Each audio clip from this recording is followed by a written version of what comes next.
8월 9일 수요일 매일 예배 시작하겠습니다. 기도하겠습니다. 고맙고 감사하신 하나님 아버지 감사합니다. 참 소망이 없고 정말 기쁨이 없는 세상 가운데 살아가고 있지만 오늘도 말씀을 통하여서 우리에게 은혜 주시고 또 주님을 통하여 새 소망을 주시고 세상에 알지 못하는 기쁨을 맛보며 살아갈 수 있는 은혜 주심을 감사합니다. 하나님, 정말 저희가 하나님의 은혜로 구원받은 주님의 백성입니다. 천국 백성답게 천국의 시민권을 소유한 자들 잡게 정말 주님 안에서 누리는 즐거움이 날마다 이 매일 예배를 통하여서 더하게 인도하여 주시옵소서. 오늘 하루 우리가 살아갈 때에 말에 실수가 없게 하시고 또한 우리가 정말 주님 불의한 자리에 들거나 어떠한 주님이 싫어하시는 악한 죄의 행위로 하나님의 영광을 가리우지 않도록 하나님 우리를 지켜주시고 믿음의 길로 걸어갈 수 있도록 하나님 우리와 함께 동행하여 주시옵소서. 오늘 예배 가운데 함께 하실 주님께 감사하오며 예수님의 이름으로 기도합나이다. 아멘. 찬송가 214장 함께 하시겠습니다.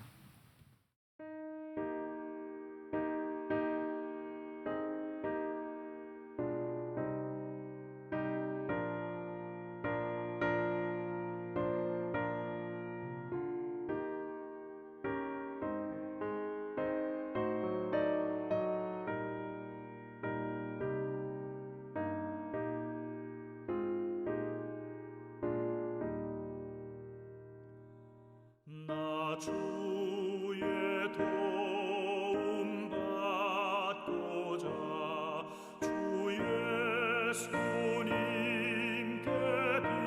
빕니다. 그 구원 허락하시사 날 받아주소서.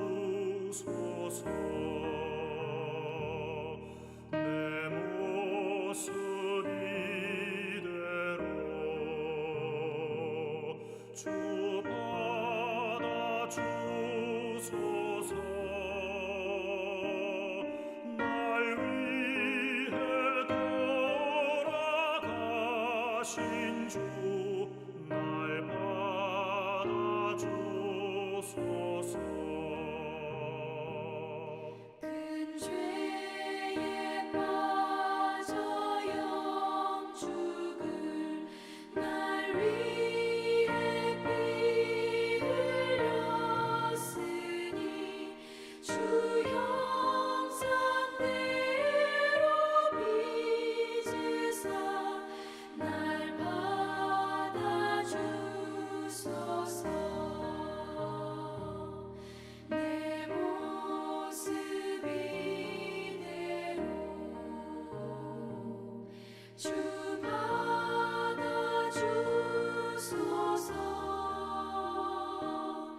날 위해 돌아가신 주 날 받아주소서.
오늘 우리가 함께 볼 말씀은 사도행전 20장 1절부터 12절까지 말씀되겠습니다. 우리 함께 말씀을 읽도록 하겠습니다. 함께 봅니다. 소요가 그침에 바울은 제자들을 불러 권한 후에 작별하고 떠나 마게도냐로 가니라.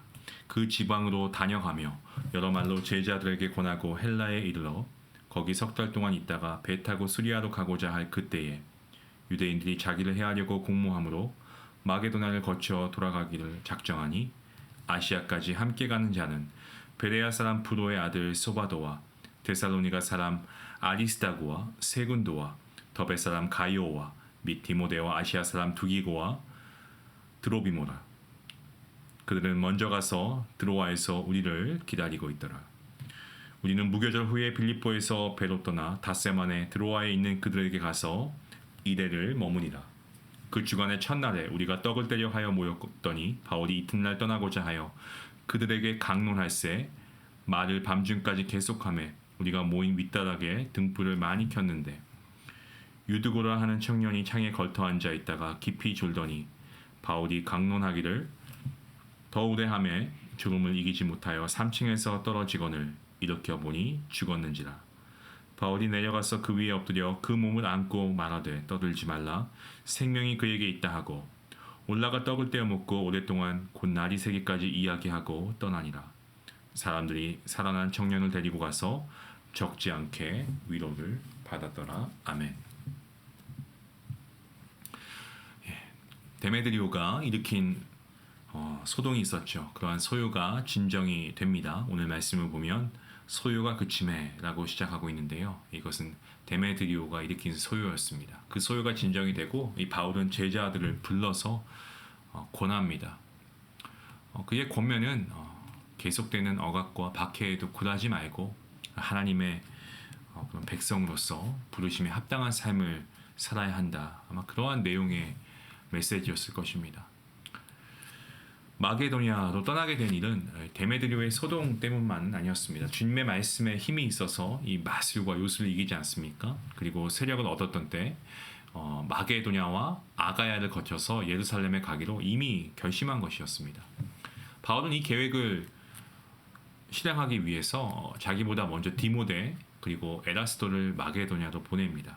그리고 교회들의 영적 형편을 돌보고 권면하는 일을 하게 하고요. 한편 예루살렘 교회를 향한 연보를 모으는 일을 감당하게 했던 것으로 보여집니다.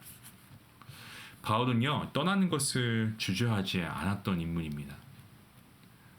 오랫동안 남아서 영광스러운 어떤 복음의 결과물, 복음의 추수물을 보기를 원하지 않고 어떠한 미련도 갖지 않고 에베소를 떠납니다.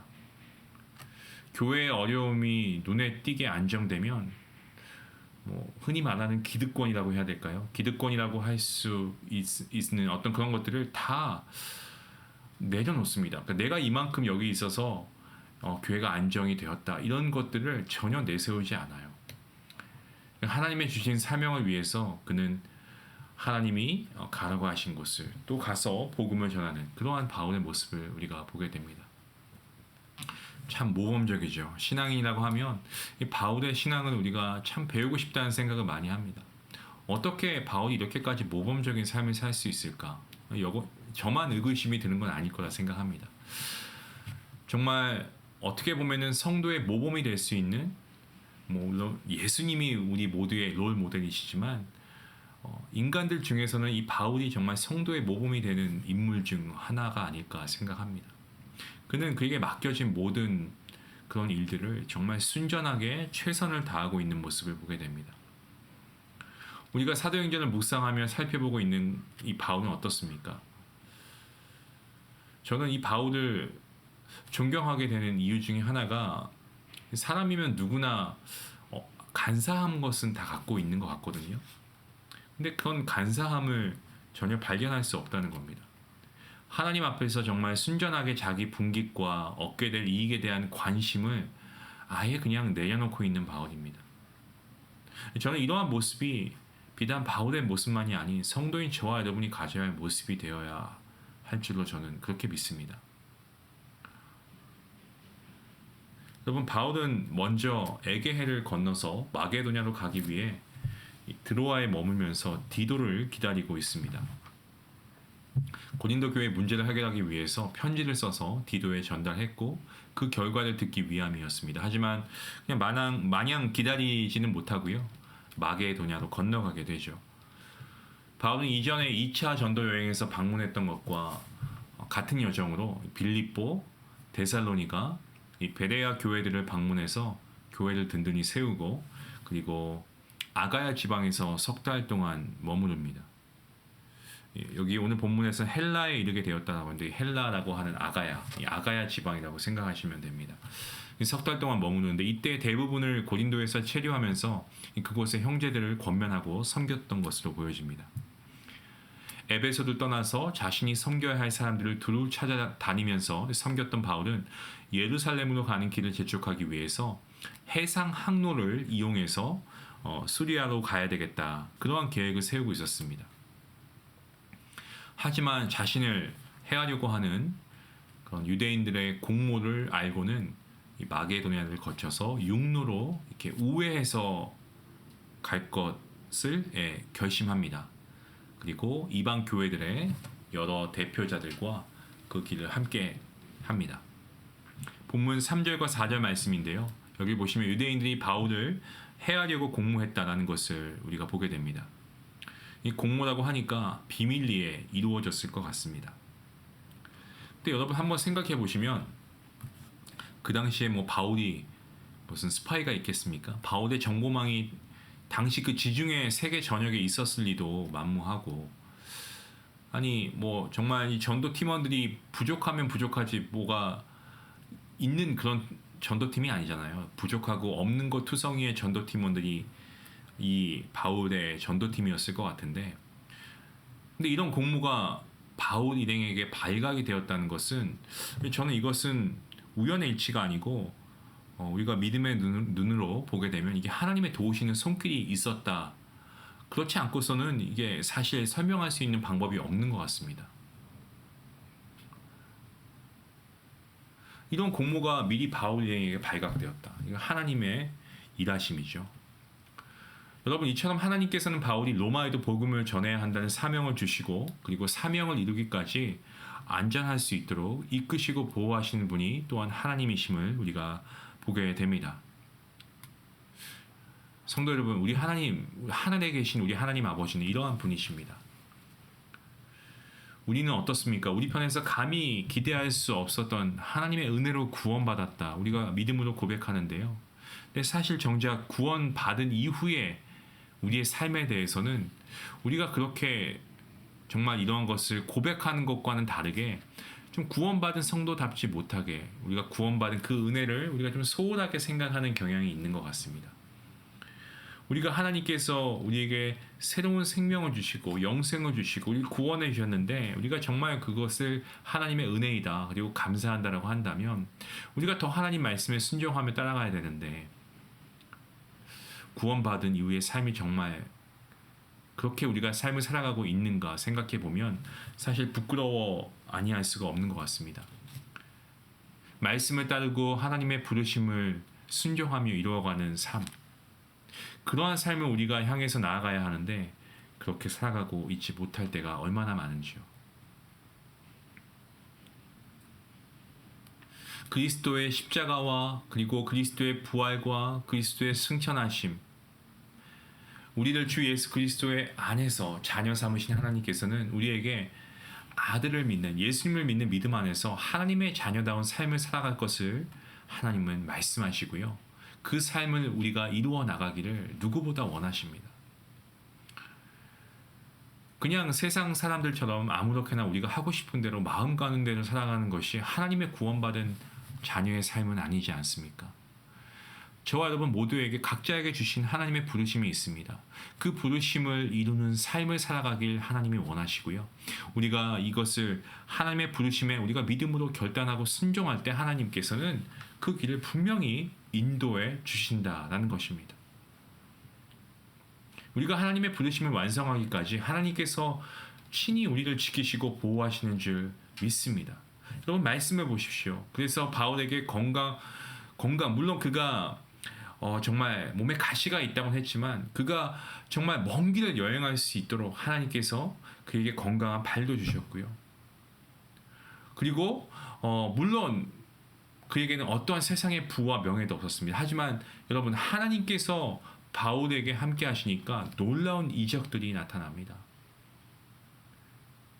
바울을 보호하시고 그리고 말씀을 이루고자 하는 그의 어떤 바울의 열정을 하나님께서 그 중심을 보시면서 그가 그 말씀을 이루는 삶에서 이탈하지 않도록 붙들어 주시는 분은 다름 아닌 하나님이심을 우리가 보게 됩니다. 때문에 우리가 바울처럼 온전하게 건강이 없다고 해도 우리가 세상에 부와 명예가 없다라고 해도 우리가 하나님의 말씀을 하나님의 부르심을 순종하며 살아가려고 애쓰면 하나님께서 우리를 지켜주십니까? 지켜주시지 않습니까? 지켜주신다는 거죠. 여러분 믿으십니까? 그럼 믿으셔야 합니다. 하나님은 우리와 함께 하시고 우리가 하나님의 부르심에 순종하며 살려고 할 때 하나님은 우리를 지키시고 보호하십니다.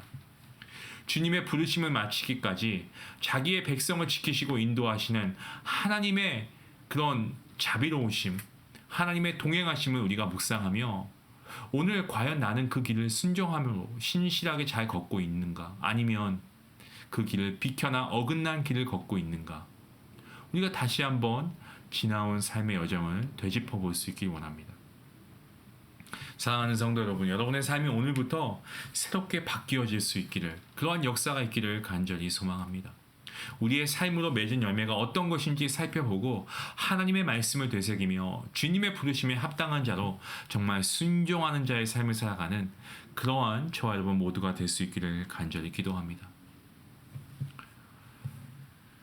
이제 본문에 돌아가서 4절에서 언급되었던 이방교회 대표들은 이 드로아에 먼저 도착해서 바울 일행이 오기를 기다립니다.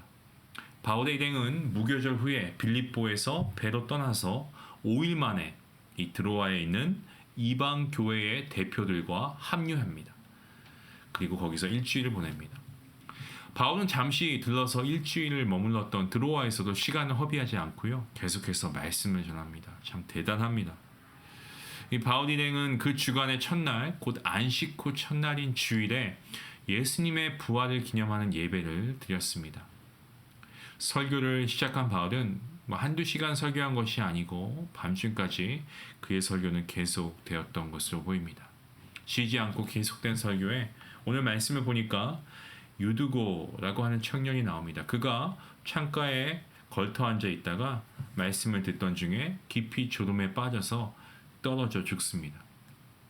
이 본문 9절 하반절 말씀을 보시면 일으켜 보니 죽었는지라. 이 말씀은 그가 실제로 죽었다라는 것을 분명하게 증거합니다.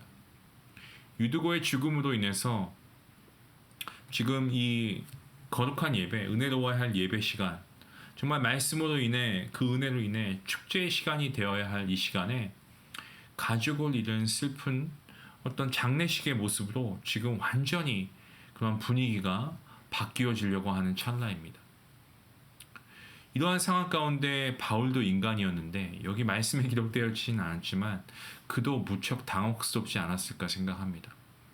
하지만 말씀을 보니까 이내 바울은 어떻게 합니까? 죽은 청년의 몸을 안고 본문 10절에서 단호하게, 아주 단호하게 그가 담대하게 이렇게 선포합니다. 떠들지 말라 합니다. 떠들지 말라. 그리고 생명이 그에게 있다. 자, 이렇게 바울이 단호하게 선포하니까 유두고가 살아납니다. 그리고 심지어 올라가서 함께 떡을 떼어 먹고 날이 새기까지 이야기했다라고 본문이 말씀하고 있습니다. 바울이 전했던 예수님의 부활 사건이 그저 예전에 있었던 일로 끝난 것이 아니고 과거 완료로 끝난 것이 아니라 유두고에게도 실제로 일어나게 된 것입니다. 이것은 주님께서 죽음을 이기시고 깨뜨리고 부활하신 참 생명, 영원한 생명 되심을 우리에게 보여주고 있는 그러한 사건입니다. 바울은 그 자신이 부활을 선포했을 뿐만 아니고 그 부활을 살아낸 인물입니다. 그리고 오늘 말씀을 보시면 유두고라고 하는 청년을 살려냄으로써 이 부활을 모두에게 보여주는 사역을 친히 감당하고 있습니다. 그로 인해 그 자리에 있는 이들이 예수 그리스도의 부활이 그저 어떤 소문이나 말이 아니고 자신들의 삶에 실제한다는 것을 눈으로 목격하고 믿을 수 있게 된 것이죠. 성도 여러분, 우리는 그리스도인입니다. 저와 여러분이 이와 같아야 합니다. 우리는 부활을 선포해야 합니다. 부활하신 주님을 선포해야 됩니다. 그리고 부활을 살아내고 부활의 능력을 보여주는 그리스도인이 되어야 할 줄로 믿습니다. 우리가 매주 드리는 주일 예배가 부활하신 주님의 능력을 힘입는 영적 체험의 그러한 장이 되어야 하고, 동시에 우리 삶의 현장이, 우리의 삶의 모든 삶의 현장이 부활을 보여주는, 주님의 부활의 능력을 보여주는 그러한 삶이 되어야 하겠습니다. 입술로 부활을 말하고 있지만 삶으로 다른 이들을 주님 앞에서 낙심하게 만들고 그들에게 남은 신락 같은 희망의 끈마저 끊어버리게 하는 그러한 모습을 우리가 보인 적은 없습니까? 그리고 내가 갔는데 그곳에 정말 은혜에 있던 자리가 찬물을 끼얹는 어떤 그런 언행을 행한 적은 없는지.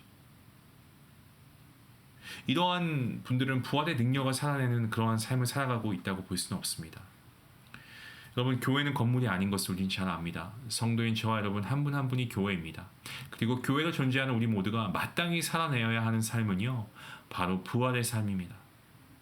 자기 백성을 친히 사랑하셔서 친히 예수님께서 성육신하시고 그리고 십자가에서 죽으시고 부활하셔서 승천하신 사건을 우리는 분명하게 믿습니다.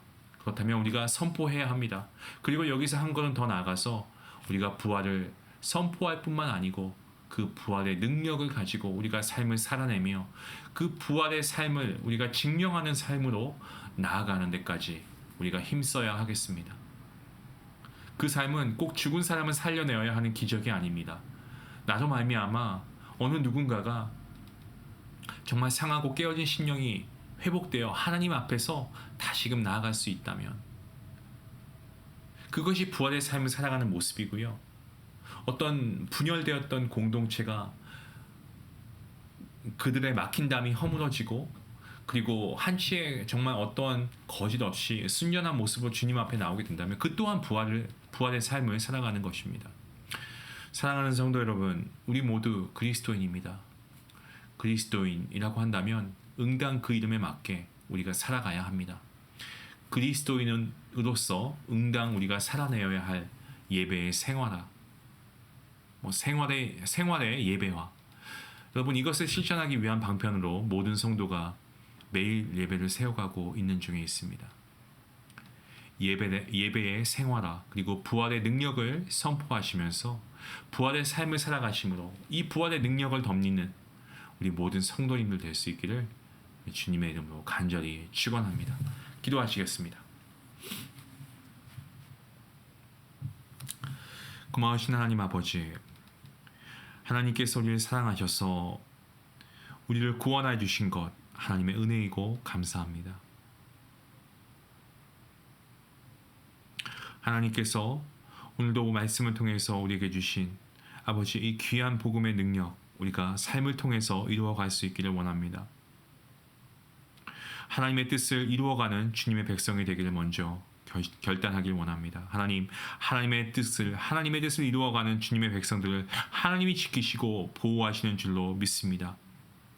하나님, 이러한 자가 될 수 있도록 우리 모든 성도님들 한 분 한 분 가운데 담대한 믿음 허락하여 주시고 정말 우리가 이러한 복된 인생을 살아서 우리가 부활을 말할 뿐만 아니고 부활을 살아내고 부활의 능력을 보여줄 수 있는 그러한 참된 그리스도인이 되어서 우리가 가는 곳마다 위로와 평안과 주님의 사랑을 전하는 우리 모두가 되게 하여 주시옵소서. 무엇보다 하나님께서 우리 모두를 선대하셨음을 우리가 기억하며 복음의 빚진 자로서 우리에게 주신 말씀을 이루어가는 오늘 하루가 될 수 있도록 하나님 복 내려 주시옵소서. 감사하며 예수님의 이름으로 기도하옵나이다. 아멘. 오늘 말씀 우리에게 도전이 되었으면 좋겠습니다. 여러분, 우리가 무엇을 하든지 간에 우리가 복음 받은 자로서 복음의 능력을 살아가야 됩니다. 더 구체적으로 우리는 주님의 부활을 믿고 그 부활을 힘입어서 우리도 어느 순간 부활하게 될 것입니다. 이 부활의 능력이 우리 삶 가운데 있기 원합니다. 여러분 살면서 하나님의 도우심으로 내 인생 계획이 수정되었던 경험이 있나요? 그런 게 있으면 한번 그런 것들을 우리가 그 과정을 써보면서 하나님의 은혜를 한번 떠올려 보면 어떨까요? 그리고 우리가 정말 이 부활을 살아낼 수 있기 원합니다. 그러한 방법이 무엇이 있는지 우리가 하나님께 기도함으로 하나님의 지혜를 구할 수 있기 원합니다. 우리 말씀 생각하시면서 함께 기도하시겠습니다.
주소서